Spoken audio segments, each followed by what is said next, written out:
Hello, I'm Brandon and welcome back to the channel. This is a bit of a different video because you're seeing my face today, which I'm Brandon. But also I wanted to make a video where I talk about some things that are going on in the Magic community. Now, what are those things? I'm going to walk you through all of them. It's been crazy. This month and the several months that have been happening have been interesting for the Magic community for several reasons. One, it's the 30th anniversary, so this has kind of been a big thing that's been going on in the community for a while. We've been talking about it. Oh, what are they going to do? There was the Magic 30 convention, so tons of people went there. There's a bunch of stuff that went down there. There's also a couple things like new products that they came out with, a special set known as Dominaria. So there's been lots of things that have been going on that have been specifically surrounded in controversy, but also have been focused on the 30th anniversary celebration. So both things are happening, and they both collided, and it's been interesting. If you're not on Twitter on a regular basis, you wouldn't know about a lot of these things, I don't think. But even if you did hear about these products, you don't know the full details about them. So I wanted to go and make a quick video talking about all the drama that's going on. And I know that's just what everybody's hungry for on Magic YouTube, is to hear about the Magic the Gathering drama. Yes. But Wizards of the Coast has taken a couple L's. They've had a rough year. So let's talk about the biggest L that these guys have taken so far, because it's kind of the driving force for like everything else. Like everything that Magic posts, I can kind of predict it.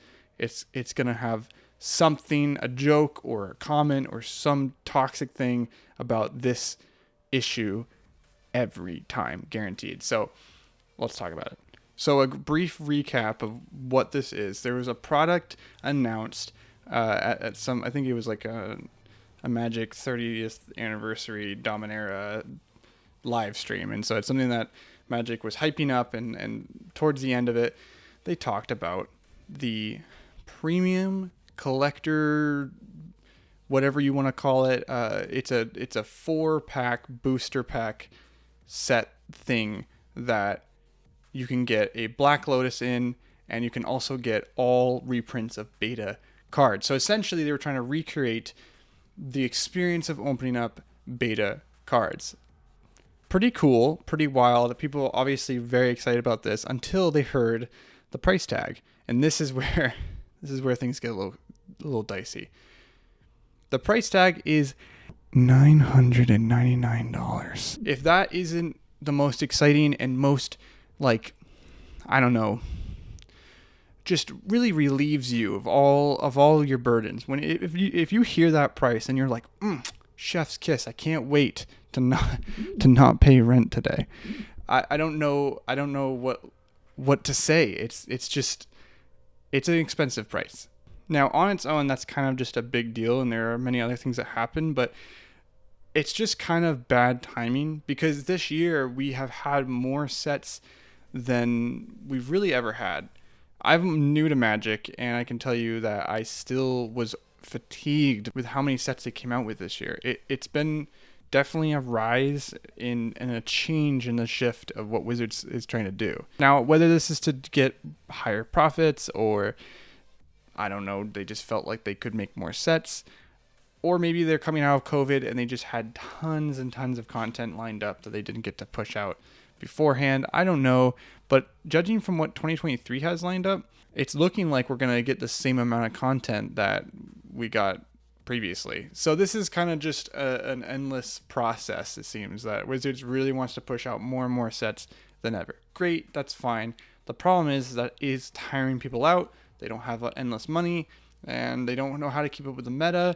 It just keeps going and going and going. We're talking hundreds of new cards every other month. Like, by the time you've gotten one set opened and you finally have kind of dug into the meta and you're learning more about it, there's another set on the way. Either it's being previewed or it's already out.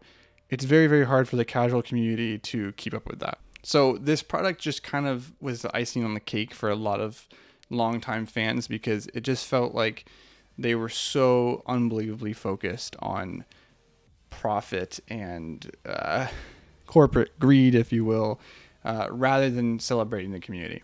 Now, I'm personally not necessarily against this product, but I'm also not for it. Here's why. In one hand, I look at this, it's not a reprint of the Black Lotus. It's not a reprint of any of the beta cards. It's non-tournament legal cards. So to you, that might be really shocking that they would, make a new Black Lotus. But to me, it's like, oh no, they just made kind of like they got around the reserved list by making it a different backing and making it basically a non-tournament legal card, which means it's only going to affect a couple things. It's only going to affect casual players, and that's it. Like, it's not going to actually come into circulation with that many casual players anyway, so you're not going to see this in many games. Also, most of these cards in the beta world, most of the beta cards in general are not legal in a lot of formats, so like I don't see really, other than putting these up on a wall in a plastic case, other than that, I don't really see what the value is. So for me, I don't really get really upset about it because I don't need this. I don't care about this. I don't need a Black Lotus. I would love one, but I don't want to pay $1,000 for it. I wouldn't want to pay $500 for that. Maybe $200, $300 I would pay, but that's just not really where I'm at. In my game, I just don't think it matters. It's not even that I don't have the money to buy something like that, but if I did, I wouldn't spend it on that because it's just not my jam. I love collecting cards, and I still don't find those that exciting. I think it'd be cool to open one up, but for $250 a pack, it's not exactly the most enticing offer.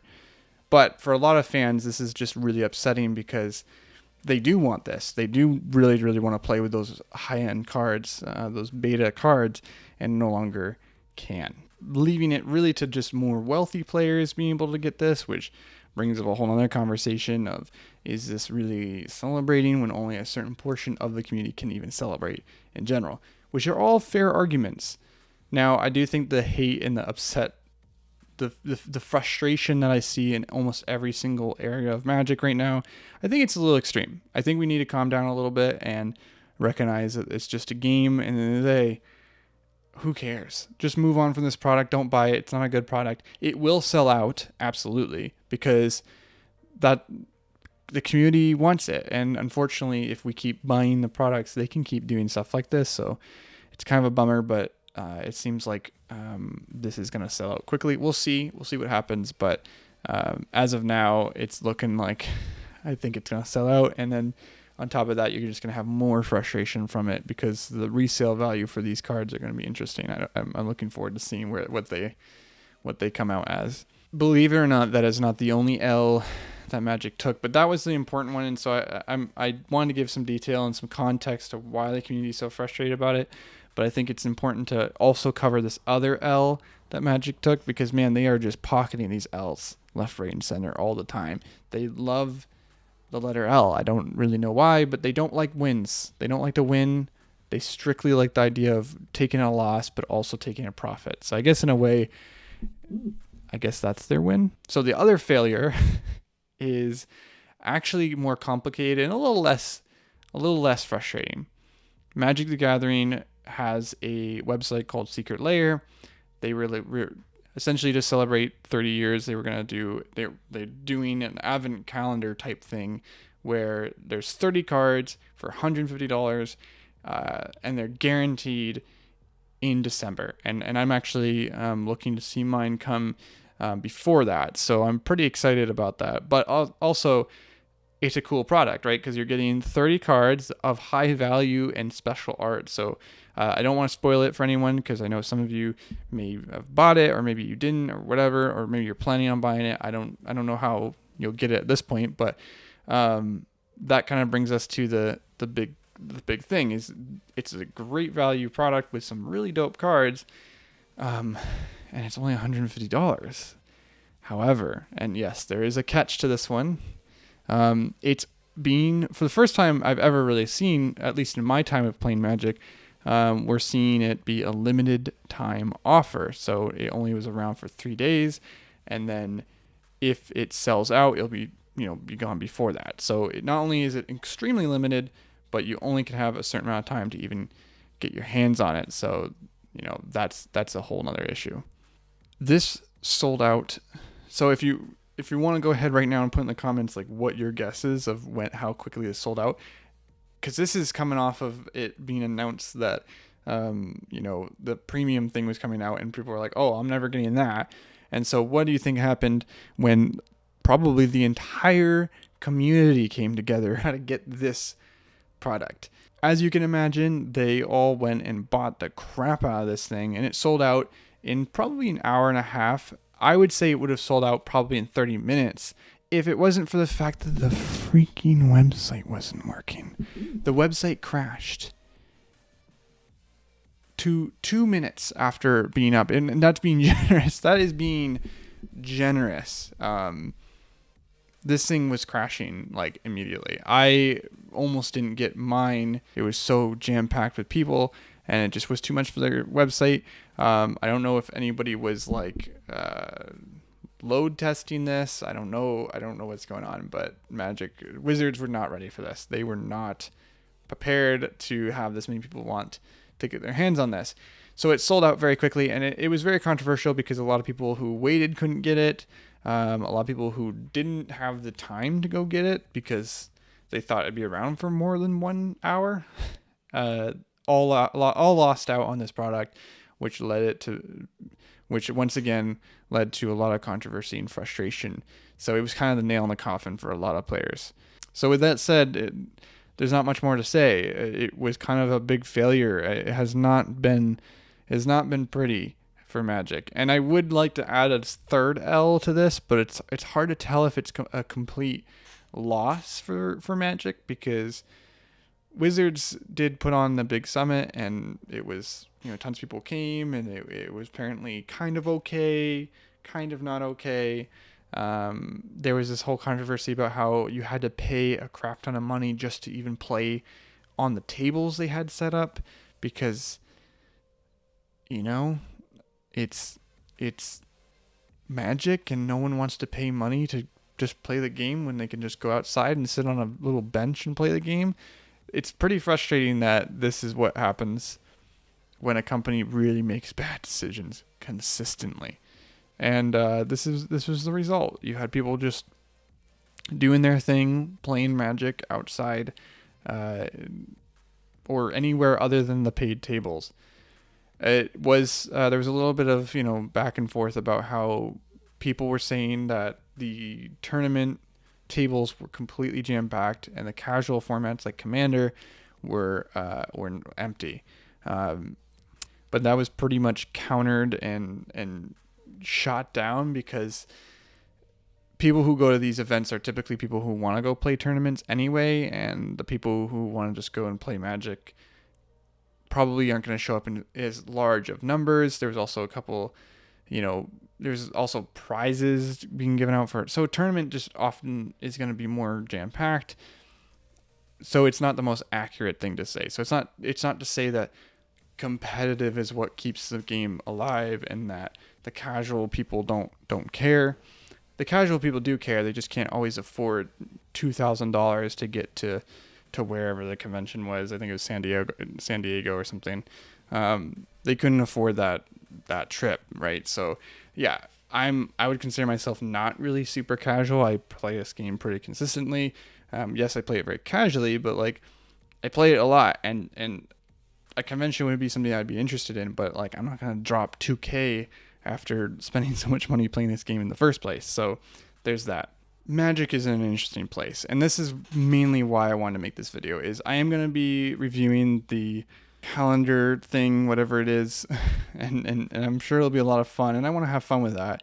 But I wanted to get it off my chest that I think that this community is both very toxic and also very justified. There's a lot of frustration towards this game, and I can understand why. It's Wizards are just making consistently bad decisions, and it seems like this is a whole industry issue. Like a lot of these gaming-oriented companies just are getting less and less in touch with their community, and they're just not doing a good job with their PR. It's really not hard, especially for Wizards.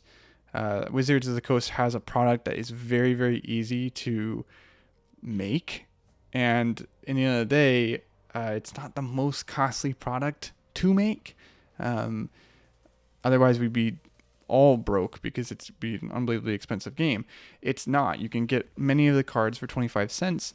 You can get most packs for $5.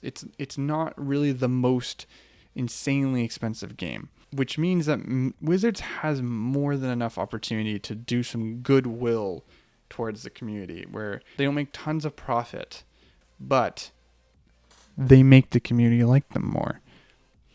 I don't really know how else to advise Wizards other than you need some goodwill right now. You need a little bit of goodwill, because the community's mad and they want something, and it just really doesn't take much to make the community happy. I'd love to see Wizards do a better job at not sucking, right? Just simply come out with cards, come out with sets, try your best to do some things that create goodwill. And this is something that corporate companies do all the time. It's not rocket science. Figure it out, Wizards. It's not that hard, okay? But at the same time, the community needs to chill out, okay? We're okay.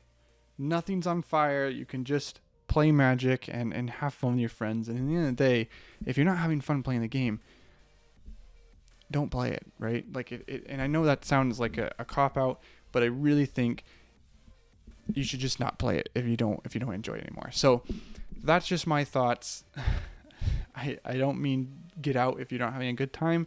I'm not having a good time sometimes, but I still play the game and I still enjoy the core of the game, which is hanging out with my friends and having some fun playing a game.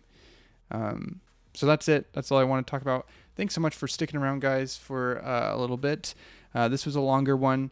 I really wanted to go through all the details. So hopefully my future videos will be shortened up. I have a couple card highlights on the way. I do have that review of the Advent calendar, and I also have a couple other videos I want to talk about, a couple of different topics. I hope these kind of videos are cool. If you like them, subscribe. If you don't, let me know in the comments. I'd love to see what suggestions you guys have.